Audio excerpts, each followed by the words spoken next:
Le Père aime le Fils, Jean 5, 20. Avant la fondation du monde, Dieu le Père aimait son Fils, Jésus-Christ, qui était un agneau préconnu, connu d'avance.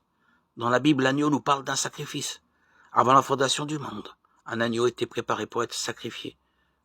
Abraham avait annoncé que Dieu trouverait l'agneau pour l'Holocauste, Genèse 22, 8. 2000 ans plus tard, le prophète Jean le baptiseur désigne très clairement cet agneau. En voyant Jésus, il déclare « Voilà l'agneau de Dieu qui ôte le péché du monde » Jean 1, 29.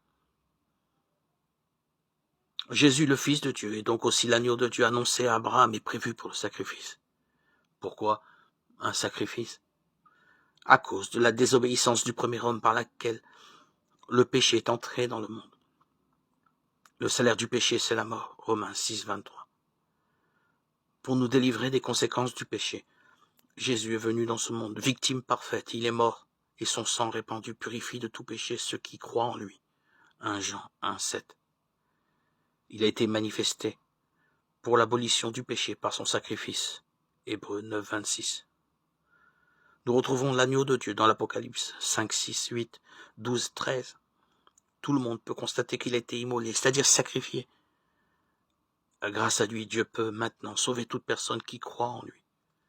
Le fait que cet agneau ait été désigné avant la fondation du monde proclame donc que depuis toujours Dieu était prêt à sacrifier son Fils bien-aimé pour les hommes pécheurs.